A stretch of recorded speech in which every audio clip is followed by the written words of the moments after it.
Pagi itu Mira terlihat sibuk menata dagangannya, wingko babat di meja kayu kecil. Semoga hari ini lebih ramai dari kemarin. Aku udah buat wingko babat dengan sabar, pakai resep peninggalan ibu. Semoga rasanya bisa bikin orang betah beli. 2 jam kemudian.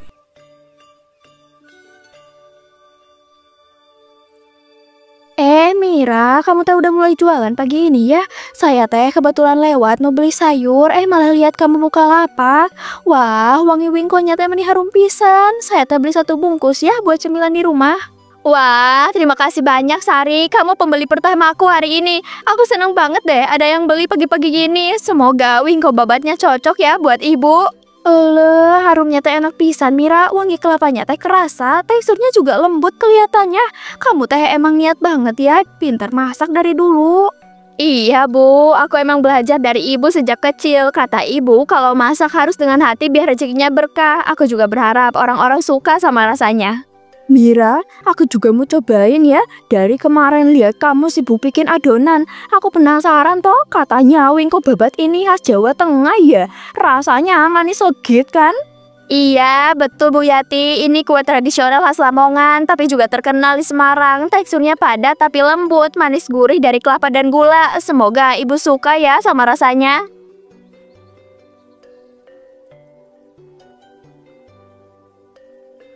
Aku juga pengen nih Mir, aku beli 2 bungkusnya, 1 buatku dan 1 buat ibuku di rumah. Katanya wingko babat enak loh dimakan sama teh panas, bener nggak? Wah, makasih banyak Rin, betul banget. Kalau ditemani teh panas atau kopi pahit, wingko babat rasanya makin pas. Aku seneng banget deh kalau kamu suka. Mira, jangan sedih ya kalau pembelinya teh belum banyak. Awal-awal mah emang begitu, tapi kalau orang udah tahu rasanya, pasti nanti teh mereka bakalan banyak yang datang. Iya, Sari, aku tahu semuanya butuh waktu. Aku cuma berharap bisa terus semangat dan sabar. Karena kalau kita tekun, insya Allah hasilnya bakal ngikutin. Semangat terus ya Mira. Aku yakin kamu bisa sukses. Soalnya kamu ini orangnya rajin dan jujur. Terima kasih banyak Bu Yati. Doa ibu-ibu semua berarti banget buat aku. Sore itu Mira pulang membawa keranjang wingko babat yang masih banyak tersisa. Ia terlihat lelah dan juga kecewa. Ya Allah, daganganku sepi banget hari ini. Wingko babatku nggak laku. Aku bingung gimana bisa dapat uang buat biaya ibu sekarang. Mira, kamu udah pulang nak. Maafkan ibu, tubuh ibu semakin lemah. Tadi siang pusing lagi. Ibu takut penyakit ini makin parah. Ibu, jangan ngomong gitu Bu. Aku janji aku bakalan cari cara biar ibu bisa berobat. Meskipun dagangan hari ini sepi, aku nggak akan nyerah. Ibu hanya khawatir nak. Kamu sudah capek berjualan seharian tapi hasilnya belum cukup. Ibu nggak mau jadi beban buat kamu. Bu, jangan pernah ngerasa ibu jadi beban. Aku justru ingin ibu cepat sembuh dan sehat. Aku akan berusaha lebih keras lagi besok. 2.000, 5.000, 10.000. Ya Allah, cuma segini hasilnya sehari. Uang ini bahkan nggak cukup buat belanja besok. Mira, jangan terlalu dipikirkan nak. Ibu tahu kamu udah berusaha keras. Kalau memang belum rezeki hari ini, mungkin besok akan lebih baik. Ibu, aku nggak bisa tenang Bu. Aku takut kalau besok masih sepi pembeli. Gimana kalau usahaku gagal? Gimana kalau kita nggak punya apa-apa? Nah, jangan nyerah dulu. Banyak orang yang awalnya susah tapi akhirnya berhasil karena sabar. Kamu harus percaya kalau kerja keras nggak akan sia-sia. Iya Bu, aku bakalan tetap semangat. Aku bakalan cari cara lain supaya wingko babatku bisa lebih laku besok. Aku janji Bu, besok aku bakalan berusaha lebih keras lagi.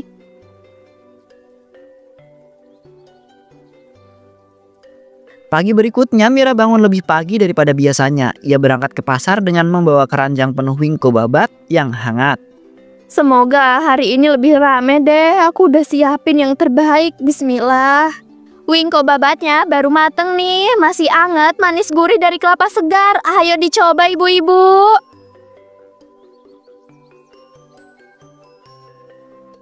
Mbak, ini teh wingko babatnya kelihatan enak, tapi harganya berapa ya? Kalau terlalu mahal, saya teh takut nggak bisa beli banyak.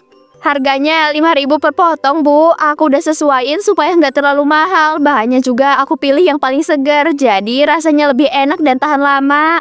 5.000 ya? Tapi di sebelah teh ada yang jualan 3.000 per potong loh. Bisa diturunin dikit nggak bah harganya? Kalau bisa, saya teh mau beli lebih banyak. Aduh, mohon maaf ya Bu, kalau aku turunin jadi 3.000, aku bisa rugi. Modal kelapanya aja udah tinggi, aku mau tetap jaga kualitas rasanya. Ya udah kalau gitu mah, saya pikir-pikir dulu ya. Mungkin saya teh lihat-lihat dulu di lapak yang lain. Ibu itu pun pergi ke lapak sebelah. Wingko babat 3.000 aja Bu, murah, enak, bisa buat oleh-oleh. Beli 5 gratis 1, jangan sampai kehabisan ya, masih panas nih. Wah, mending murah pisan, Pak. Saya teh beli 6 deh, Pak. Anak-anak di rumah pasti bakalan suka. Kenapa mereka bisa serame itu ya? Padahal aku juga sama jualan wingko. Tapi karena rasanya lebih murah, semua pembeli langsung ke sana. Aku jadi bingung harus gimana. Ya Allah, aku nggak minta banyak. Aku cuma mau daganganku laku. Cukup untuk biaya ibu berobat. Malam itu Mira duduk termenung di depan meja kecil, menatap sisa wingko babat yang tidak laku. Dagangan hari ini hampir nggak ada yang laku. Padahal aku udah bangun pagi-pagi bikin adonan pakai kelapa segar. Tapi hasilnya tetap aja segini. Apa aku emang nggak cocok ya jadi pedagang? Uang segini nggak akan cukup buat beli kelapa besok. Apalagi buat biaya obat ibu. Aku harus gimana nih? Maafin aku ya Bu, aku belum bisa kasih yang terbaik buat ibu. Aku udah coba, tapi sepertinya belum rezekinya Bu. Ia kembali ke dapur kemudian menatap bahan-bahan yang tersisa di meja. Saat itu juga dia melihat tumpukan kelapa yang sudah mulai membusuk. Kalau aku terus pakai kelapa banyak, modalnya bakalan habis. Tapi kalau aku kurangin kelapanya dan tambah tepung, mungkin bisa hemat. Tapi apa rasanya bakalan tetap enak ya? Kalau aku ubah dikit aja, mungkin orang gak bakalan sadar. Tapi bukannya itu sama aja ya, kayak nipu pembeli. Tapi aku juga butuh uang. Besok aku coba dikit aja deh kurangin kelapanya. Kalau hasilnya gak enak, aku balik lagi ke resep semula. Aku janji, ini cuma sekali. Mira mulai mencampur adonan wingko babat dengan takaran baru. Semoga nggak ada apa-apa ya. Aku cuma kurangin dikit aja kok, nggak banyak. Mungkin rasanya tetap sama. Aku harus coba demi biaya ibu. 2 jam kemudian. Rasanya agak beda, tapi masih lumayan sih. Mungkin pembeli nggak bakalan sadar deh. Bismillah, semoga hari ini lebih baik. Aku butuh hasil yang bagus.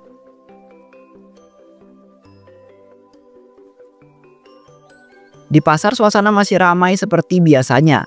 Beberapa pembeli mulai menghampiri lapaknya karena aroma wingko yang menggoda. Wah, wanginya teh enak banget Mbak Mira. Kayaknya lebih harum dari kemarin ya. Saya teh beli 3 ya buat anak-anak di rumah. Wah, terima kasih Bu. Semoga rasanya cocok ya. Wingkonya lembut banget Mir. Rasa manisnya pas, nggak bikin enak. Aku beli lagi deh buat suamiku.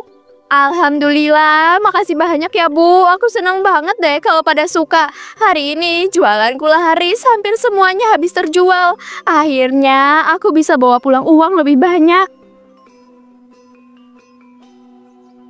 Sore hari itu, Mira pulang ke rumah dengan wajah yang ceria. Ia mulai langsung menemui ibunya yang Mira, kok kamu kelihatan seneng banget? Biasanya kamu pulang lesu, daganganmu habis nah. Iya Bu, hari ini laris banget. Aku sampai kaget loh, banyak yang beli. Bahkan ada yang balik lagi buat nambah. Syukurlah nak, tapi kok bisa mendadak rame begitu? Apa kamu nurunin harga atau ada yang bantu promosi? Mungkin cuma karena pembeli lagi rame aja Bu. Aku tetap jualan dengan harga yang sama kok. Hati-hati ya nak, ibu cuma mau kamu tetap jujur dalam berdagang. Rezeki halal itu selalu membawa tenang. Iya Bu, aku paham kok. Aku cuma mau bantu ibu biar cepat sembuh.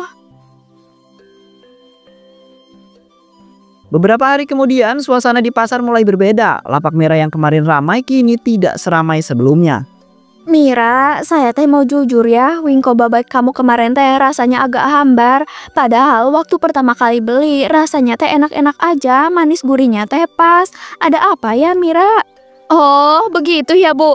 Aku masih pakai resep yang sama kok. Mungkin kelapanya aja yang kurang bagus kemarin. Cuacanya juga lagi lembab. Mungkin itu berpengaruh. Oh, ya udah tuh ya. Tapi rasanya teh emang beda, Mir. Saya harap kamu teh bisa balikin rasa kayak dulu lagi.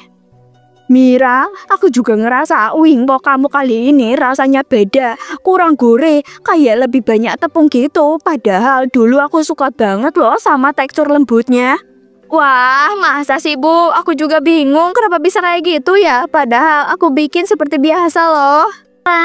Aku dengar banyak orang bilang wingko kamu udah nggak seenak dulu. Katanya sekarang rasanya datar, nggak gurih. Apa kamu ubah resepnya, Mir? Enggak, Rin. Aku nggak ubah apa-apa. Sumpah, cuma mungkin bahan pasarnya lagi kurang bagus. Aku masih pakai cara yang sama kok. Aku percaya sama kamu, tapi hati-hati ya Mir. Kalau kabar itu makin nyebar, orang bisa kehilangan kepercayaan. Sayang banget, padahal kamu dulu udah dikenal jujur. Iya, aku tahu. Aku bakalan coba perbaiki lagi.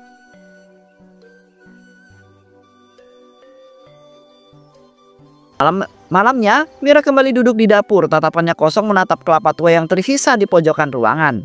Dagangan makin sepi, uang nggak cukup. Kalau aku beli kelapa segar terus, modalnya bakalan habis. Tapi kalau aku pakai yang ini, mungkin masih bisa kepake ya. Sayang kalau dibuang. Aduh, baunya aneh banget. Tapi kalau cuma sedikit aku campur, mungkin gak bakalan ketahuan.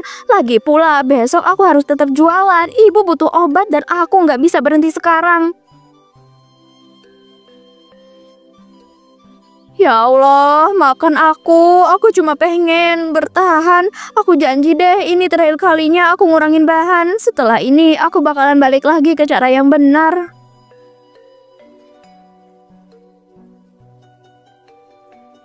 Esok paginya, kembali mencoba berjualan. Mira, ini teh rasanya kok agak asam ya? Biasanya manis gurih, tapi ini teh kayak ada rasa aneh.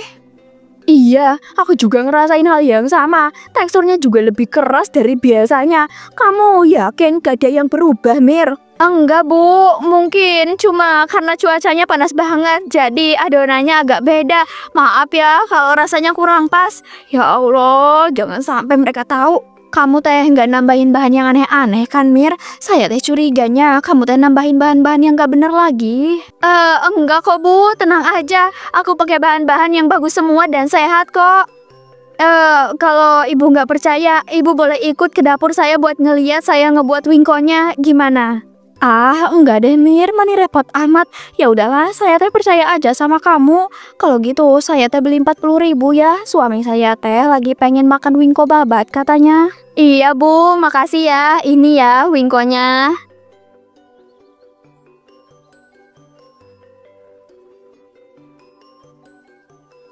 Ya udah deh, kalau Bu Siti percaya, saya juga ikut percaya deh. Saya pesan juga ya Mir, saya mau pesan 20 aja. Makasih ya Bu, ini wingkonya. Saya bisa pastiin Bu, kalau semuanya bakalan aman aja, nggak ada masalah.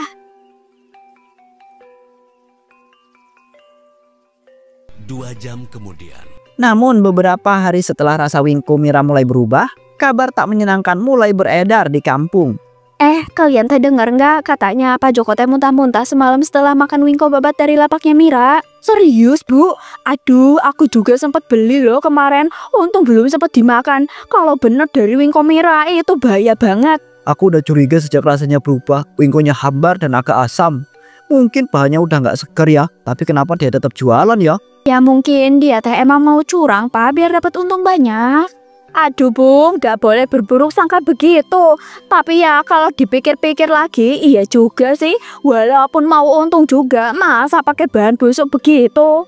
Nah iya kan, makanya ayo kita teh semua teh ke rumah Mira sekarang aja. Kita teh tanya aja langsung sama dia, daripada kita teh berburuk sangka dulu. 2 jam kemudian. Alhamdulillah, meski nggak seramai dulu, masih ada yang beli. Seenggaknya aku bisa bawa sedikit uang buat beli ibu berobat. Mira, Mir. Iya Bu, ada apa ya? Kok kelihatannya panik?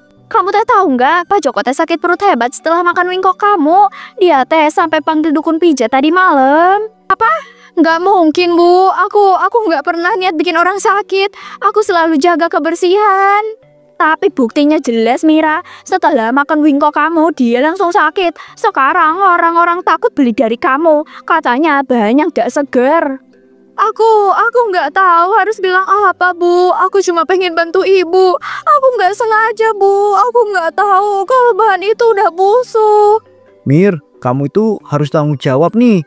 Ini bukan soal niat baik dan juga enggak, ini soal keselamatan orang. Kalau kamu itu tahu bahanmu itu jelek, kenapa masih dijual?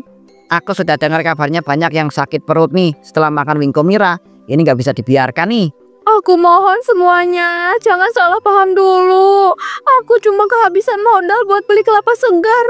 Aku pikir kelapa yang lama masih bisa dipakai. Aku nggak tahu bakalan separah ini. Tapi akibatnya teh ada orang sakit, Mir.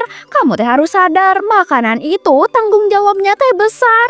Orang percaya sama kamu, tapi kamu teh malah kecewain. Saya minta maaf ibu bapak semuanya. Tapi saya udah nggak usah banyak alasan lagi kamu teh Mir. Ayo para warga semuanya kita laporin ke Pak RT biar dia ditindak secara hukum. Bu, tolonglah Bu, kasih saya kesempatan dulu. Saya cuma... Namun warga mulai meninggalkan Mira dan menuju rumahnya Pak RT.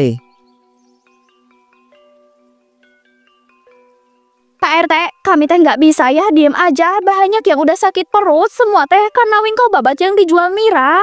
Betul Pak RT, saya juga dengar sendiri dari Bu Joko. Katanya suaminya muntah terus sejak makan wingko dari Mira kemarin. Baik, semua tenang dulu ya. Kita itu tidak bisa langsung menuduh sebelum tahu kebenarannya. Aku akan panggil Mira dan periksa langsung ke rumahnya. Malam harinya Pak RT datang ke rumah Mira dengan seorang polisi.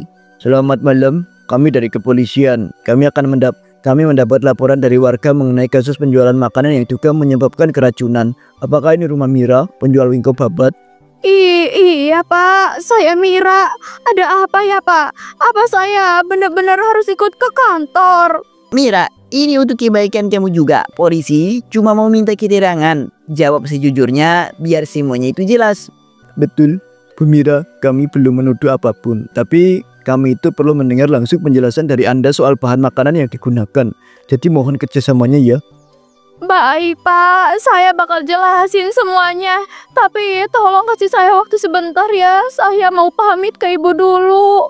Bu, polisi datang. Aku harus ikut mereka. Doain aku ya Bu. Aku nggak tahu apa yang bakalan terjadi. Mira, jangan takut ya. Katakan saja yang sebenarnya. Kebenaran selalu lebih kuat dari kebohongan. Ibu percaya kamu bisa melewatin ini. Maafin aku ya Bu, aku udah bikin ibu kecewa. Aku cuma pengen bantu, tapi malah bikin masalah besar. Semua orang bisa salah nak, tapi yang terpenting kamu mau memperbaikinya. Pergilah hadapi dengan berani. Mira, kami mohon kamu itu ikut dengan kami sekarang. Di kantor nanti kamu itu bisa menjelaskan semuanya. Jangan khawatir, prosesnya akan sesuai aturan kok. Iya Pak, saya siap. Tapi saya mohon ya Pak, jangan hukum saya terlalu berat. Saya nggak bermaksud nyelakain siapapun. Kasihan juga ya, tapi perbuatannya teh emang salah. Gara-gara dia banyak orang yang sakit.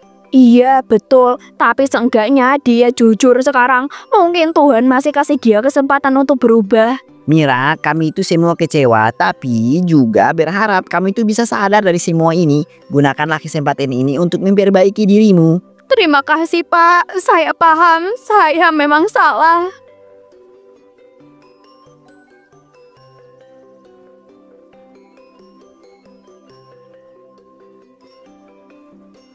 Beberapa minggu berlalu sejak Mira dibawa ke kantor polisi. Kasus ini memasuki tahap persidangan.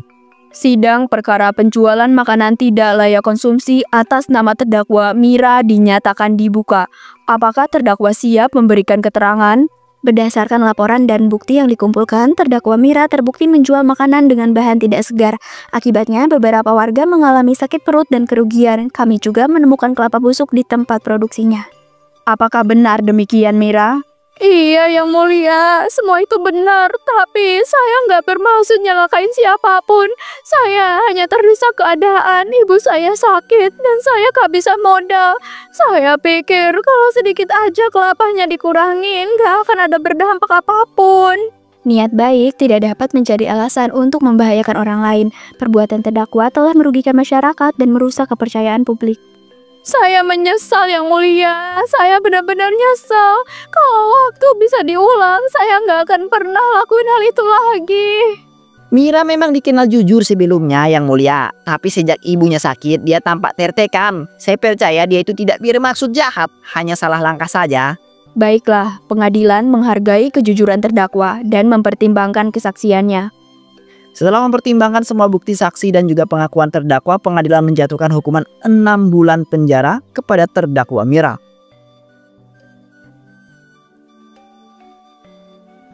Enam bulan pun berlalu, Mira pun akhirnya bebas dari penjara. Mira, akhirnya kamu pulang, Nak. Ibu tahu kamu pasti belajar banyak dari semua yang telah terjadi. Iya, Bu, aku janji. Mulai sekarang aku cuma mau jualan dengan jujur. Aku nggak akan pernah lagi ngurangin bahan atau bohong soal kualitas. Ibu bangga sama kamu, Nak. Tuhan selalu kasih jalan bagi orang yang mau memperbaiki diri.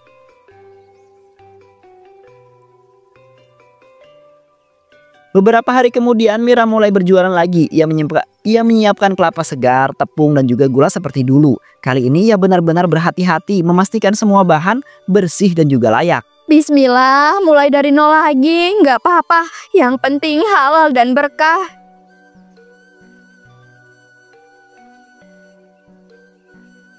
Mira, kamu teh udah mulai jualan lagi ya?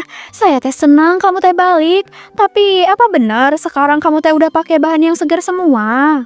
Iya, Bu, aku udah belajar dari kesalahan. Sekarang aku pastiin semua bahan baru dan bersih. Aku nggak mau lagi ngecewain siapapun. Bagus, Mir. Aku dulu emang kecewa, tapi ngelihat kamu ngomong kayak gini, aku percaya kamu udah berubah. Kalau gitu, aku beli 2 bungkus ya. Terima kasih ya, Bu. Doain aja semoga jualanku bisa lancar dan bermanfaat. Hari demi hari berlalu, nama Mira perlahan bersih kembali. Orang-orang mulai menghargai kejujuran dan juga percaya lagi dengan dagangannya Mira.